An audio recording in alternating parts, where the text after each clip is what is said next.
시기 바랍니다. 할렐루야. 3부 예배에 오신 여러분 한 분 한 분을 주의 이름으로 축복합니다. 우리 옆 사람과 기쁘게 인사하겠습니다. 오늘도 하나님의 음성을 들읍시다. 우리 김민경 청년은 지금 독일에서 유학 중이고 잠시 우리 방학을 맞이해서 또 고국에 들어와서 좋은 교제를 나누고 또 특송까지 해주셔서 감사합니다. 우리 아버님 김수도 집사님은 대구에서 KT 은퇴하시고 이제 우리 교회 오셔서 이번에 청년회 제가 우회중앙관에 갔더니 고기도 다 대접하시고 막 구워서 주시고 또 주일학교 필요한 물품 다 사주시고 참 보기 너무 좋았습니다. 좋은 하나님의 일꾼이 되었으면 좋겠다. 우리 홍은양 권사님은 기도대장입니다. 새벽 기도에도 가장 늦게까지 기도하시고 헌신적이고 얼마나 충성스럽게 교회를 받들어 섬기는지 모르겠습니다. 평생에 우리 사랑하는 김민경 우리 청년이 찬양한 것처럼 여호와가 목자장이 되어져서 부족함이 없는 가문이 되시기를 바라고 앞으로 평생 주님을 기쁘시게 하는 삶이 되게 하라고 우리 박수로 격려하며 하나님께 영광을 드리겠습니다. 감사합니다. 저는 기도 많이 하는 사람을 참 좋아합니다.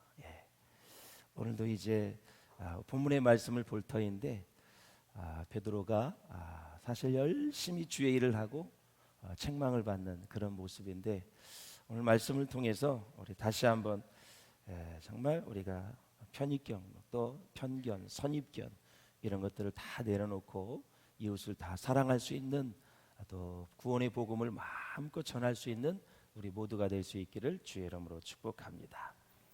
자, 어디를 가나 사람이 2명 이상 모이면 서로 의견 차이가 있기 마련입니다. 제가 주례할 때 늘 하는 얘기입니다만 결혼해서 부부 사이에 이제 의견 차이가 생기잖아요. 있습니다. 연애할 때는 잘 몰라요 그것을. 그런데 이제 살다 보면은 자기 주장도 강하고 자기 본색이 드러나면서 의견 차이가 생기게 돼요. 그것으로 인해서 갈등하고 또 이제 어려움을 겪는 가정을 많이 보게 됩니다. 사랑하는 여러분, 여러분은 서로 다른 의견이 있을 때 어떻게 해결을 하십니까?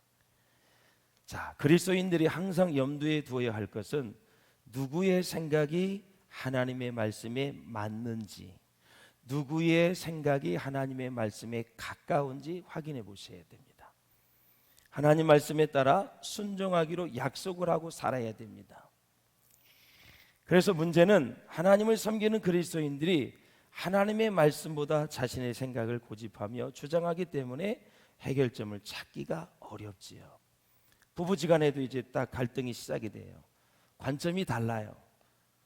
그랬을 때는 어떤 것이 더 하나님 생각의 말씀에 가까운가? 둘이 분별이 안 되면 주의 종을 찾아서 상담을 하십시오. 어떤 것을 결정을 할 때 그러면 다각도에서 여러분들에게 얘기를 해드릴 거예요. 목회의 경륜이 많으면 더 좋을 것 같고요.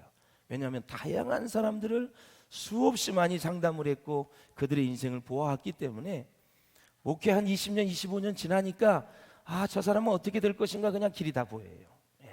그냥 다 보여요. 그래서 하나님의 말씀에 입각을 해서 어떤 조언을 잘 받아서 하나님 말씀대로 살 것인가 참 중요한 거예요. 서로 다툴 일이 아니에요. 어떤 생각이 더 하나님께 가까운 것인가. 그래서 둘이 이제 결혼을 하기 전에 서로 약속을 하고 해야 돼요. 반지도 좋고 귀걸이도 좋고 목걸이, 발걸이 뭐 다 좋지만 제일 중요한 것은 의견이 부딪혔을 때 우리는 하나님 말씀으로 간다. 이것을 약속을 딱 해놓으시고 그렇게 사셔야 돼요. 아무리 호화찬란한 여러분 다이아만드를 끼고 결혼을 해도 생각이 다르면 헤어질 수밖에 없어요. 나중에 견디다 못해 갈라설 수밖에 없어요. 서로 결심을 해야 돼요. 본질적인 것을 우선으로 여기고 하나님 말씀대로 사는 것을 우선으로 여기고 갈등과 의견 차이가 있을 때는 말씀에 따르기로 서로 합의를 하고 결혼을 하는 것이 참 좋겠다라는 것이죠. 서울 종로에 가면 연동교회가 있습니다.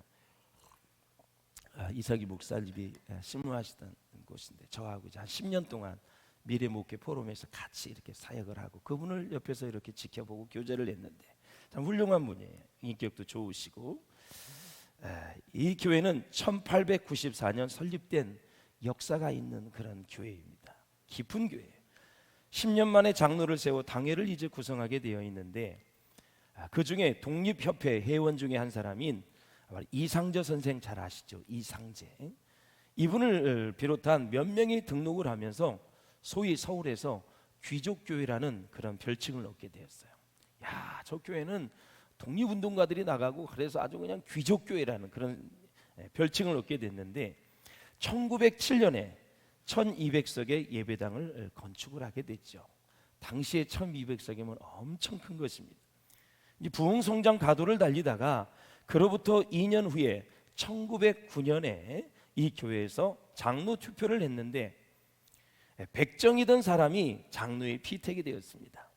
마치 여러분 전라북도 금산에 가면 금산교회, 기역자교회 잘 아시죠? 마부 이자에게 은혜를 받아서 나중에는 그 교회 담임 목사까지 되는 그러한 모습. 조씨 가문이 땅을 다 가지고 있어 엄청난 부자에 가봤더니 이쪽부터 저 끝까지 눈에 보이는 것이 다 조씨 땅이었었어요. 그런데 이분은 장로에 떨어지고 마부했던 이자에게 다 장로가 되죠. 그런데 참 감격스러운 것은 기득권을 주장하지 않고 이 조모라는 장로님이 바로 마부했던 이자액을 담임 목사님으로도 청빙을 합니다. 자기 마부였거든요. 이게 쉬운 일이 아니죠, 여러분. 쉬운 일이 아니에요. 그래서 이제 성지순례 가면 꼭 우리가 이제 거기를 한번 거쳐서 가는데 이 백정이 바로 이제 이 교회에 장로로 피택이 된 거예요. 백정이 누군지 아시죠? 소, 돼지 이런 것을 잡는 직업이.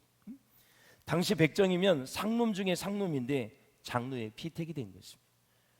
당시에 백정이라는 직업은 천대를 받는 그런 때였지요. 그런 천대받던 사람이 열심히 예수를 믿어서 온 성도들이 그를 귀하게 여겨 장로를 뽑은 것입니다. 직업에 기천이 없습니다. 하나님의 말씀에 확신을 갖고 사셔야 돼요. 그래야 열등감에 사로잡히지 않습니다. 직업을 그래 소명이라고도 얘기해요. 여러분 다른 사람의 직업을 존중해 줄 수 있고 귀하게 여길 수 있기를 바랍니다.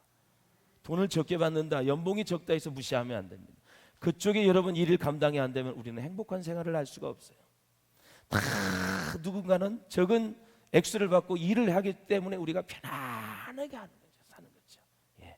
청소하시는 분들 존경하는 마음으로 여러분 바라보셔야 돼요. 여러분이 역을 갈 때, 터미널을 갈 때, 어디를 갈 때 완전 쓰레기장으로 돼버려봐요. 누군가는 청소를 하고 있는 거예요. 연봉이 적다고 그런 일을 한다고 절대 무시하면 안 돼요. 더 존경하는 마음으로 그렇게 마음을 가지셔야 된다. 자, 그러자 이제 양반 장로들이 엄청나게 기분이 나빴던 것 같아요. 어떻게 백정이 장로가 돼서 당회를 같이 할 수 있겠는가? 그래서 그들이 따로 나와서 세운 교회가 묘동교회였습니다. 묘동교회. 사랑하는 여러분, 사실 양반과 평민 차이가 있다면 얼마나 있겠습니까? 기름을 만지는 사람은 여러분 하루 일과가 끝나면 기름 냄새가 나요. 여러분 바닷가에서 일하는 사람은 비린내가 나요. 백정의 소돼지를 잡으면 여러분 여러 가지 피비린내가 날 수밖에 없어요. 제일 중요한 건 사람의 내면입니다. 내면. 정말 물과 성령으로 거듭나서 예쁜 마음, 고운 마음, 새로운 피조물의 마음, 주님을 닮아가는 마음, 아버지의 마음, 십자가 사랑을 깨닫고 사는 마음, 이 마음이 참 중요한 거예요. 저는 마음이 고우시기를 바랍니다. 마음이 예쁘시기를 바랍니다.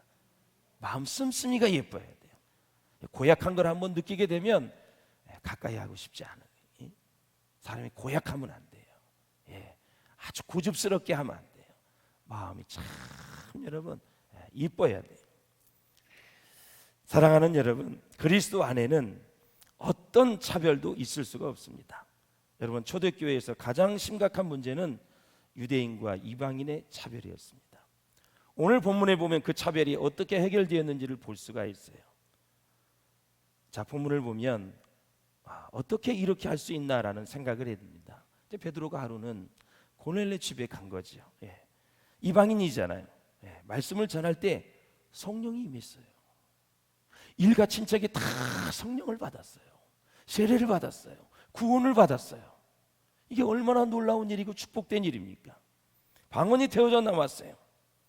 그야말로 이방인의 오순절을 보게 된 거예요. 성령이 임재하니까. 여러분 예루살렘에서 마가의 다락방에서는 사실 유대인들이 많이 있었잖아요. 120명 중에는 물론 이방인도 있었지만, 근데 완전히 이쪽은 다 이방인들이 모여 있는 곳에 주의 성령이 임했다라는, 이방인들에게 성령이 임하도록 하나님이 허락하신 것이요, 그들도 구원의 대상이다. 빠질 수가 없다. 예. 이방인들에게 성령이 임함으로 그들도 구원의 대상이라는 것이 확인이 된 것입니다. 우리가 선교학적 측면에서는 이게 아주 중요한 사건입니다. 세계까지 온 세계에 복음이 뻗어나가는데 확산되는데 중요한 사건 중에 하나인 것입니다. 예. 사실 유대인들은 예수 그리스도를 메시아로 영접을 했지만 아직도 구약의 전통과 율법 속에 살고 있었다. 더 심각한 건 뭐냐면 이 유대의 크리스찬인데 예수를 믿어서 개종을 했어요. 유대교에서 기독교로. 그럼에도 불구하고 율법과 전통 속에 매여 있어가지고 이방인들이 성령을 받고 구원을 받고 세례를 받는 것에 대해서 인정을 안 하는 거예요. 그만큼 우리는 이제까지 살아온 뒷배경이 참으로 중요합니다. 예. 이따가도 말씀을 드리겠지만 우리 당군 문화는 무속 문화입니다. 무속 문화. 예. 우리는 뭐 삼국시대를 보세요. 예. 불교 문화입니다. 불교. 조선시대를 보세요. 유교 문화입니다. 유교. 스님들이 너무 지위가 높아지니까 타락을 해서 결국 숭유, 억불 정책에 따라서 이 절이 다 산으로 쫓겨났잖아요. 다 산에 절이 있게 되는 거예요. 그 다음에 우리는 일제 문화가 있습니다. 식민지 문화가 있어요. 식민지 문화. 그리고 우리는 해방 이후에 공산주의 문화가 있어요. 공산주의 문화. 그리고 우리는 이 산업화 근대화되면서 이제 정부화 시대에 다양한 것을 우리가 경험하고 있고 너무나 빠른 속도의 변화를 우리가 지금 직면하고 있어요. 그러니까 우리가 지금 여기 앉아 있지만 여러분의 배경 속에 30년, 20년, 50년, 60년, 70년, 80년을 살아오면서 여러분들의 배경에 다양한 문화가 생겼어요. 제가 바닷가 얘기를 했잖아요.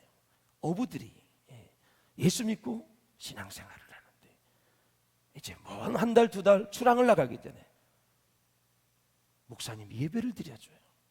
무사히 잘 갔다 오더라고. 바람과 모든 것을 주장하시는 하나님께 예배를 드리고 끝나고 나서 또 바닷가에 가서 목사님 몰래 여러 가지 북어대가리 갖다 놓고 거기다가 용왕님한테 뭘 어쩌고 저쩌고. 바다에 용왕님이 어디 있습니까 여러분? 바다를 만드신 분이 하나님이십니다. 그 바다 속에 물고기를 만드신 분이 하나님이십니다.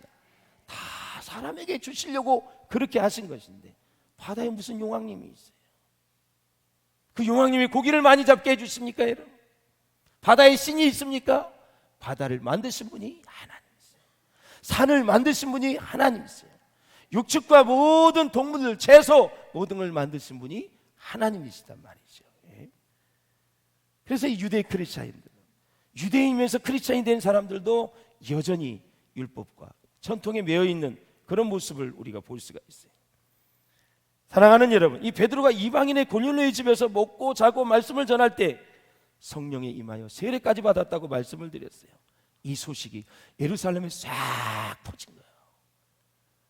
예루살렘에 미쳤나 봐 베드로. 고넬료 이방인의 집에 가서 말씀을 전하고 막 세례도 주고 정신 나갔어. 이제 법에 해부되어서 아마 잘릴 거야. 정신 나갔어. 보통 일이 아니하면서 예루살렘에 이 소문이 쫙 퍼진 거예요. 수고롭게 사역을 마치고 예루살렘으로 돌아간 베드로는 성경에 보면 힐난을 당했다. 힐난은 조롱을 당했다라는 거예요. 베드로는 열심히 주님의 일을 하고 나서 욕을 먹고 조롱을 당한 것입니다. 하나님이 요나에게 니느웨에 가서 말씀을 전하라 그랬어요. 니느웨는 아수르라 그래요. 아수르가 이스라엘을 너무나 짓밟고 아주 참혹하게 이스라엘 백성들을 죽이고 아주 고문도 하고 혼혈 정책을 써서 너무너무 괴롭혔던 그런 민족이에요. 요나는 싫은 거예요. 가기 싫어. 그래서 니느웨 반대쪽으로 다시스로 갑니다. 방향 자체가 잘못된 거예요. 어떻게든지 가는 데까지는 가야 되는데 방향을 반대로 가버리고 말았어. 요나 때문에 배에 탔던 사람들이 얼마나 많이 죽었어요. 풍랑 바다에 빠져서. 다행히 물고기 뱃속에서 받아서 3일 만에 토해내서 사명을 다시 완수를 했지만 요나의 불순종 등에 얼마나 많은 사람들이 힘들었어요. 이거는 하나의 기적적인 샘플이지, 하나님께서 예수님이 말씀하셔서 요나의 기적 외에는 보여줄 것이 없다 그런 말한 것처럼 하나님이 표적으로 삼으신 것이 모든 사람들이 이런 경험을 할 수가 없어요. 똑같이 우리가 바다에 빠졌는데 물고기가 여러분을 받아서 물고기 뱃속에 3일 만에 있다가 육지에 토해내리라고는 생각하지 마세요. 이건 표적이에요. 하나님 무슨 말씀을 하시기 위해서 어떤 의도가 담긴 하나님이 허락하신 기적이기 때문에 그 기적이 보편화될 수는 없다. 그래서 여러분이 태평양 바다에 빠지면 안 된다 이거죠. 예. 이렇게 니느웨 백성에 대한 선입견이 있었어요. 우리 하나님은 니느웨 백성이 그렇게 잔혹해도 그들이 예수 믿고 회개하여 구원받기를 원하시는 것이 하나님의 마음이다. 자, 이제는 인종이나 민족의 차별은 다 없어졌구나 이렇게 생각을 했어요. 예. 할례나 언어 같은 것도 이제는 문제가 되지 않는구나. 이제까지 가지고 있었던 편견이나 선입견들을 다 버리고 모든 이방인들을 형제 자매로 받아들이자고 했으면 얼마나 좋았을까요? 예루살렘에서 유대인들이. 베드로가 고넬료의 집에 가서 식사하고 말씀 전하는 것을 좋아하기는커녕 비방하고 조롱하는 사람들이 있었다라는 거죠. 그들에게 베드로는 여러 가지 되어진 일들을 이제는 차분차분하게 자세하게 설명을 하는데 성경 우리 본문 4절을 한번 보시죠. 시작. 베드로가 그들에게 이 일을 차례로 설명하여 그랬습니다.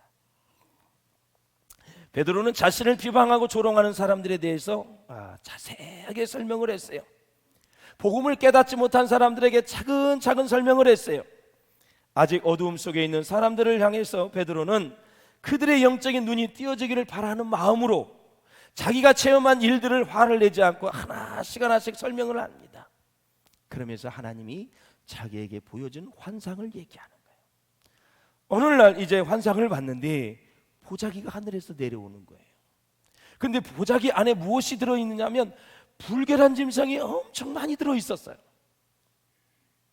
근데 하나님이 베드로에게 이 불결한 짐승을 잡아먹으라라는 거예요. 이 불결한 짐승은 이방인들을 얘기하는 거고 잡아먹으라는 것은 이방인들을 품으라라는 얘기예요. 이방인들을 복음의 안에 품어라라는 거예요. 그들도 구원받을 대상이고 그들도 세례받고 하나님의 자녀가 되어서 하나님의 축복을 받을 권한이 그들에게 있다라는 거예요. 근데 베드로가 이 환상을 보고 그럴 수 없나이다 대답을 해요. 근데 하나님이 뭐라 그러세요? 내가 깨끗하게 하신 것을 네가 속되다 하느냐, 잡아먹으라 품으라 라는 거죠. 그래서 이제 11절에서 16절에 가보면 고넬료가 보낸 종을 만난 일을 설명을 하고 성령께서 어떻게 지시를 했는지 자세하게 설명을 하는 거예요. 사실 베드로도 이 환상을 보기 전에는 굉장히 겁먹었을 거예요. 성령이 역사에서 세례도 주고 여러 가지 일들을 감당했지만 예루살렘에 딱 돌아가면 이제 쫓겨나게 됩니다. 법의 회부가 되어서. 그런데 하나님이 이 환상을 보여주셔서 확신을 갖게 되었어요. 확신. 여러분 말씀에 확신을 가지고 신앙생활 할 수 있기를 주의 이름으로 축원합니다. 오순절날 120명에게 임했던 성령의 역사가 예수를 믿을 수 없고 구원받을 수 없다고 생각했던 불결한 짐승처럼 느껴왔던 이방인의 가정에도 똑같이 일어났다라는 이 얘기를 한 거예요. 여러분 이 골치 아픈 세상에 우리가 살면서 하나님의 은혜를 받고 성령 충만하여 오늘도 하나님 앞에 예배자로 선 거에 대해서 여러분 이 자체가 큰 승리이고 감사임을 아실 수 있기를 바랍니다. 여러분 큰 복을 받으신 사람들입니다. 여러분 이 자리에 지금 있는 것은 여러분 인생에 하나님이 얼마나 도우셨는지 이를 말할 수가 없어요. 수많은 환경, 수많은 사건, 수많은 재앙, 수많은 질병 그 하나님이 다 막아주셔서 지금 여기 있는 거예요. 암으로 갈랑말랑했는데 안 가서 여러분 여기 있는 거예요. 지금 교통사고의 순간에 죽었는데 다 피할 길을 하나님이 주셔서 지금 여기 있는 거예요. 진짜 감사하셔야 돼요. 알고 감사하는 것도 중요하지만 모르고 감사하는 게 더 중요한 거예요. 내가 모르는 중에 하나님은 일을 더 많이 하셨어요. 더 많은 일을 하셔서 우리가 지금 편안하게 여기서 예배 드릴 수 있다라는 사실을 기억하시고 하나님께 감사할 수 있기를 바랍니다. 자, 이렇게 막 이방인들이 구원을 받고 일어나는 이 소식이 전해지면서 유대인들이 공격을 할 때 베드로는 이 사건을 목격을 하면서 예수님이 승천하시기 전에 하신 말씀이 생각이 났습니다. 무슨 말씀일까요? 한번 같이 보겠습니다. 시작. 내가 주의 말씀에 요한은 물로 세례를 베풀었으나 너희는 성령으로 세례를 받으리라 하신 것이 생각나노라. 아멘. 이제는 성령으로 세례를 받는 것이 이제 생각이 나는 거예요. 예수님이 그렇구나. 요단강에서 물로 받았던 세례뿐만이 아니라 몇 날이 못 되어 너희들이 성령을 받아 성령 세례를 받을 것이라고 말씀하셨는데 바로 그것이 이것이구나. 예수님이 하신 말씀이 생각이 나서 확신이 되는 거죠. 성령을 때로는 불로 설명을 합니다. 그래서 이 성령은 우리 안에 있는 모든 죄를 다 태워버리는 것입니다. 그래서 우리 찬양하시죠. 불을 내려 주소서 내게 성령의 불을 죽어진 영혼 어떻게 할 수 있도록? 살릴 수 있도록. 성령이 임하면 죽었던 영혼이 살아나는 것입니다. 여러분, 성령이 임하면 믿음이 생기는 것입니다. 성령이 임하면 평안이 오는 것입니다. 성령이 임하면 하나님의 지혜를 우리가 받을 수가 있는 거예요. 성령이 충만하시기를 주의 이름으로 축원합니다. 이 베드로가 그걸 깨달은 거예요. 여러분, 인간의 죄의 찌꺼기가 있으면 서로 하나가 될 수가 없어요. 오늘 이 시간 죄의 찌꺼기까지 모든 것들이 다 불로 태워지는 은혜의 역사가 있기를 주의 이름으로 축원합니다. 다 태워버렸어요. 성령의 불로, 말씀의 불방망이를 가지고 우리를 다 태워버리고 우리를 새롭게 하는 은혜가 있으시기를 주의 이름으로 축원합니다. 여러분, 그래서 성령 세례를 늘 사모해야 돼요. 성령 세례를. 성령을 주옵소서. 하나님 감사합니다. 성령을 내게 주옵소서. 성령 충만하게 하옵소서. 성령의 인도하심 받게 하여 주옵소서. 무슨 일을 하든 어떤 일을 하든 성령의 인도하심 받게 하여 주시옵소서. 성령의 지혜를 달라고, 분별력을 달라고 기도하시면서 여러분 세상에서도 승리하시기를 다시 한번 주의 이름으로 축원을 드립니다. 자, 사랑하는 여러분, 그래서 미쳐도 예수님에게 미쳐야 됩니다. 그래서 우리가 뒤탈이 없고 수지 맞는 인생이 될 줄로 믿습니다. 예수에 미쳐야 말씀을 묵상하고 배워야 우리는 진리 가운데 승리하며 살아갈 수가 있다라는 것입니다. 눈을 들어 똑바로 세상을 한번 바라보시기를 바랍니다. 많은 사람들이 하나님이 좋아하지 않는 일들을 너무너무 많이 하는 것을 볼 수가 있습니다. 사랑하는 여러분, 예수 믿고 나면 우리의 생각이 바뀌어져야 됩니다. 우리의 인생관이 바뀌어져야 됩니다. 우리의 세계관이 새롭게 바뀌어져야 될 줄로 믿습니다. 세속적 가치관에서 성경적 가치관으로 바뀌어져야 되는 것입니다. 삶의 목적이 바뀌어져야 됩니다. 생각을 바꾸려면 먼저 고정관념을 뛰어넘으셔야 됩니다. 여러분, 선입견과 편견을 버려야 됩니다. 베드로를 보십시오. 이제 변화됐습니다. 자, 한번 17절을 한번 같이 읽어봐요. 변화된 베드로가 뭐라 그랬는지 시작.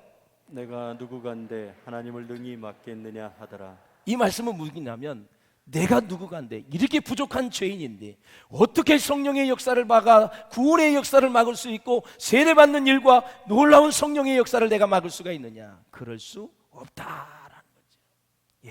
유대인들에게 강력하게 얘기를 하는 거예요. 아무리 유대인들이 비판을 해도 너희들이 나를 비방하고 조롱해도 나는 주님의 길을 가겠다는 강력한 의지를 피력한 것입니다. 이제 하나님은 유대인들에게 먼저 주셨던 성령의 성물을 이방인들에게도 주시는 모습을 볼 수가 있어요. 사도행전 1장 8절 얼마나 은혜가 됩니까? 시작.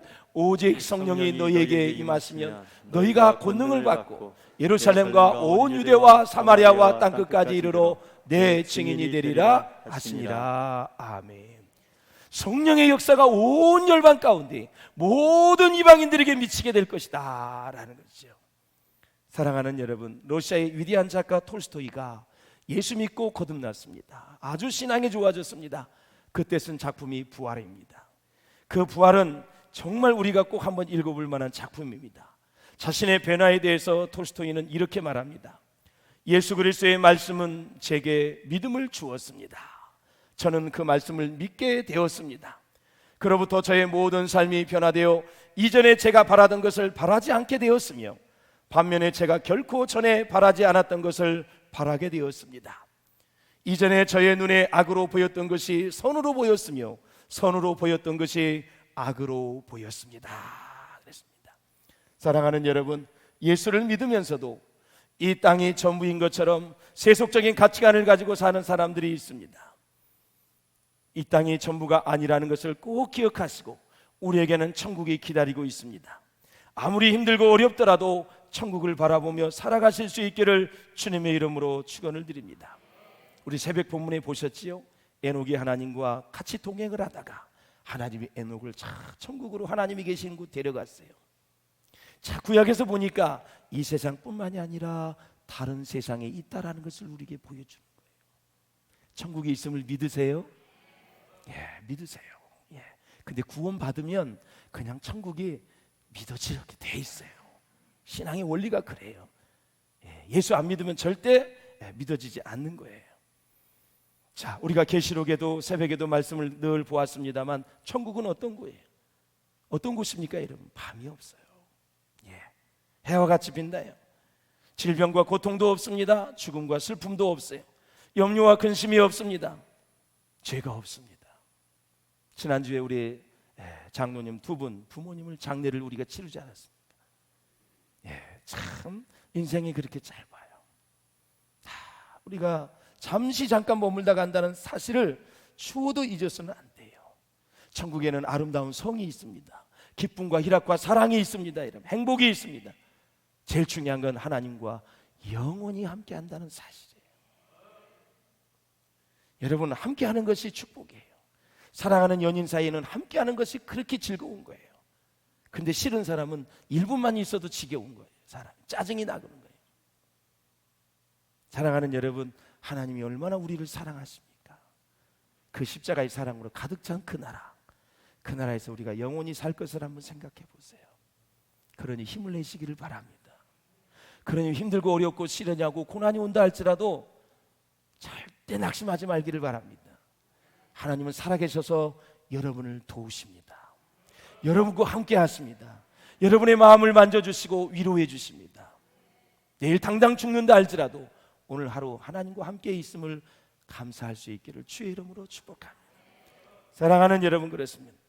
유명한 부흥사 빌리 선데이가 그런 말을 했어요. 한번 읽어보실까요? 시작. 나는 예수님 만나기를 고대하고 있는데 그분을 만나보면 나는 그분 발 앞에 엎드려 나를 구원해 주시고 사용해 주심에 대해 감사드리겠습니다. 예, 구원해 주신 것, 사용해 주신 것 감사한다. 근데 중요한 것은 주님을 고대하는 마음이 우리 가운데 있느냐 이거죠. 여러분, 명절이 다가오고 이제 추석이 다가오면 부모님들은 누가 오기를 기다리죠? 자녀들이 오기를 기다리죠. 아이고, 우리 새끼들 어떻게 잘 지냈는지, 얼마나 컸는지 다 기다릴 것입니다. 여러분, 핏줄인데도 그렇게 기다려요. 예. 여러분, 우리가 주님이 이 땅에 오실 것을 정말 간절히 사모하는 마음으로 기다리고 갈망할 수 있기를 주의 이름으로 축원합니다. 그 마음이 복된 마음입니다. 그 마음이 주님을 사랑하는 마음입니다. 주님을 사랑하기에 그분을 그리워하고 그분이 이 땅에 다시 오실 것을 우리가 대망하는 것입니다.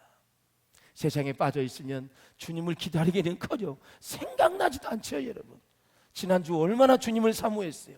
얼마만큼 주님을 갈망하며 주님 오시기를 바라며 눈물을 흘리며 주님을 갈망했습니까? 주님 언제 오십니까? 주님 도와주세요 하면서 얼마나 주님을 사모하고 기다렸습니까? 여러분, 그 마음이 우리 가운데 있어야 돼요. 우리가 주님을 사랑하는 마음을 가지고 한 주간도 여러분 사랑의 고백을 올려드릴 수 있기를 주의 이름으로 축원합니다. 안타까운 사람 한 사람을 소개하겠습니다. 크리스토퍼 히친스라는 사람인데 이 사람은 현대 무신론의 부흥을 이끈 사람입니다. 이 크리스토퍼라는 이름은 뭐냐면 그리스도를 짊어진다라는 뜻이에요. 그의 부모가 그를 낳고 예수 그리스도를 전하는 사람으로 살기를 바라고 그렇게 이름을 지었는데 그는 일평생 기독교 신앙을 무너뜨리는 일에 헌신을 했습니다.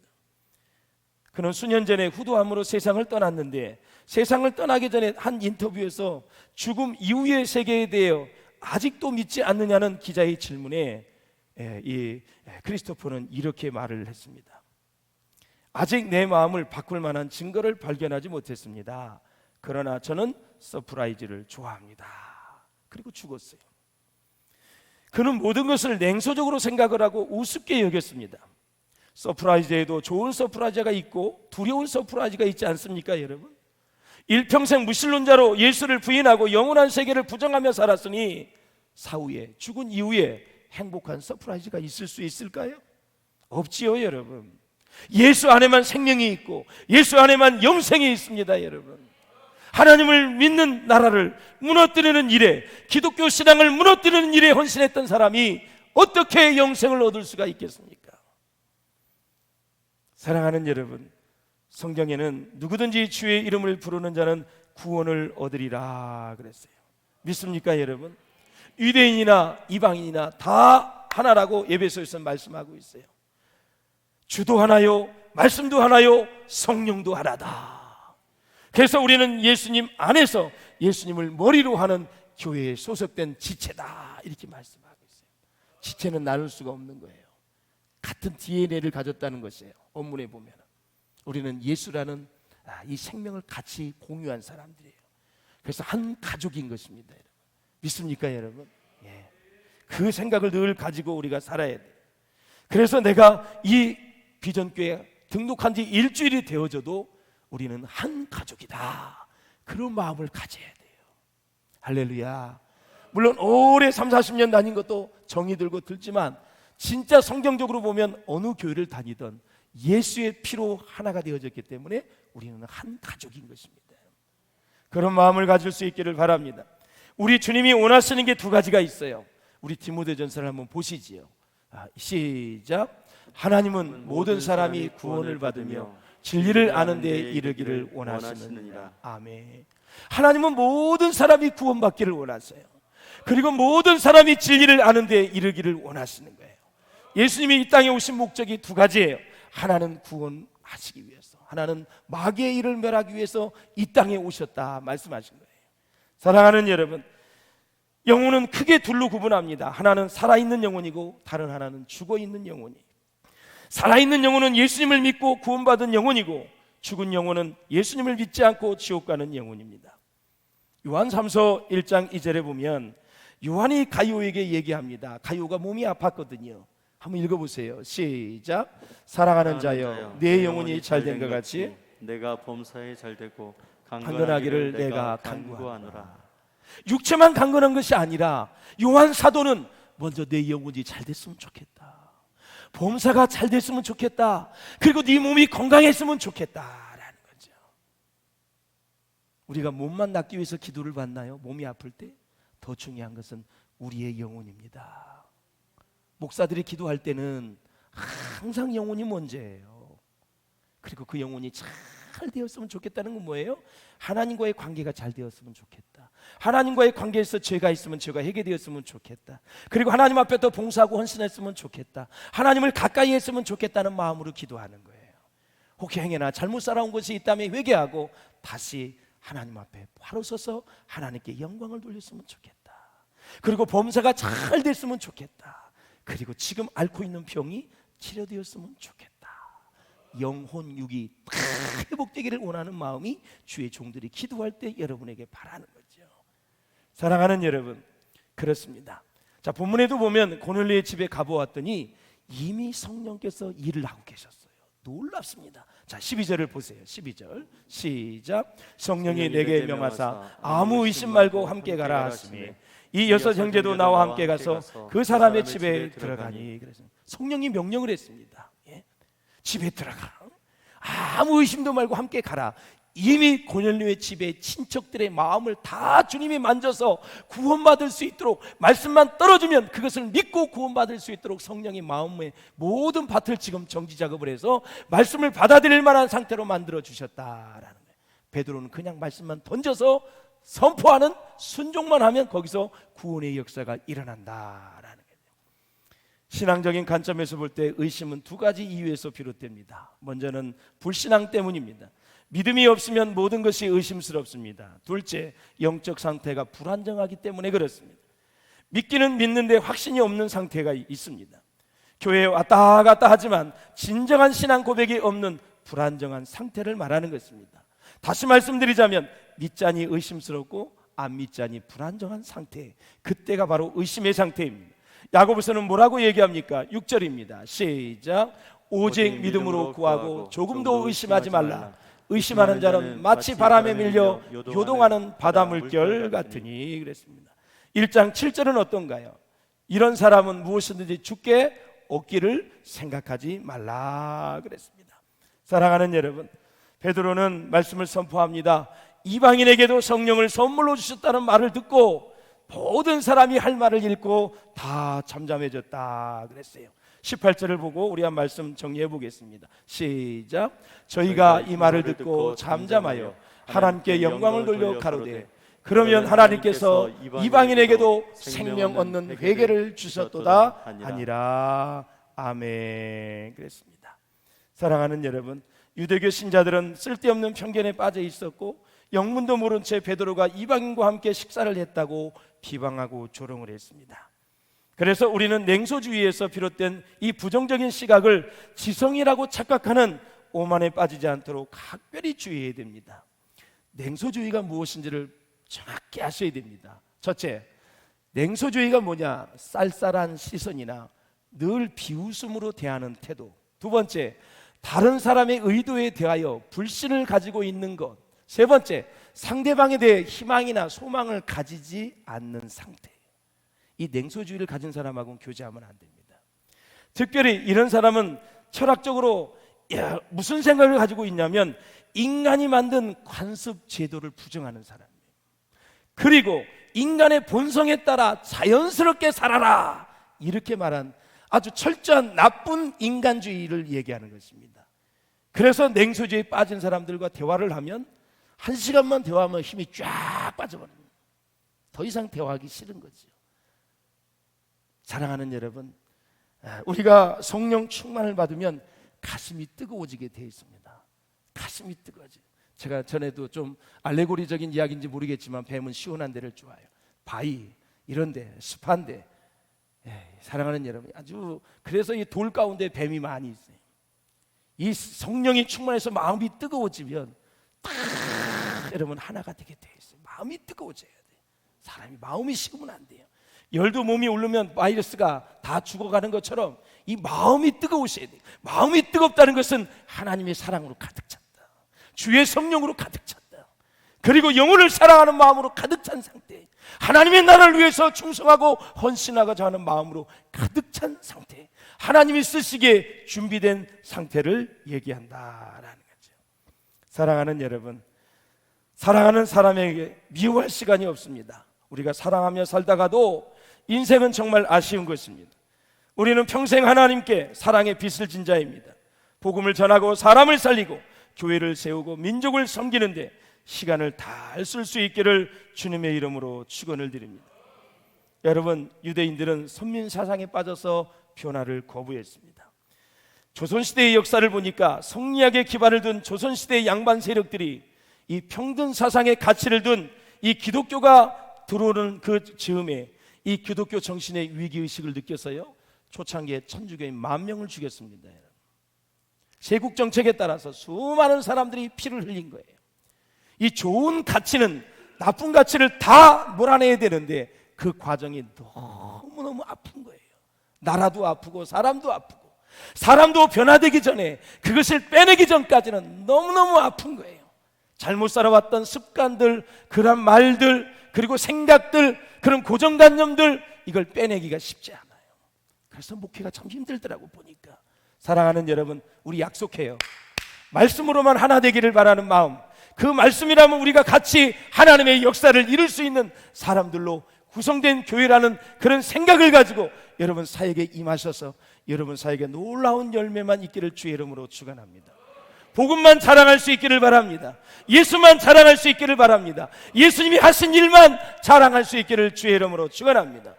여러분의 영혼과 여러분의 범사, 여러분의 직장과 사업, 자녀들이 주 안에서 다 형통하셔서 하나님 앞에 영광이 되시는 복된 삶이 될 수 있기를 주의 이름으로 축원합니다. 기도하시겠습니다. 우리 함께 기도하실 때 하나님 아버지, 유대교 신자들도 마찬가지였고 유대인들도 마찬가지였고 성령이 임하고 세례를 받고 구원받은 사건을 통해 그들은 그걸 인정을 안 하고 선입견과 편견을 가지고 판단을 했습니다. 오히려 성령의 역사와 구원의 역사를 부인하고 하나님 그 역사에 쓰임받은 베드로를 이제는 법에 처하려고 하고 있습니다. 하나님, 우리 가운데 편견과 하나님 모든 하나님 아버지 정말 나쁜 이 선입관이 다 사라지게 도와주시고 아버지 정말 진실한 마음, 하루의 겸손한 마음, 냉소주의에 벗어나서 우리의 심령이 뜨거워질 수 있도록 주의 성령을 부어주시고 하나님 평생의 빚진 자로 살아가는 우리의 인생이 되게 해달라고 우리 다같이 주신 말씀을 생각하며 복음만 자랑하며 예수만 자랑하며 주의 십자가의 사랑만 자랑하는 우리의 생애가 되게 해달라고 다같이 주님을 한번 부르며 간절히 기도합니다.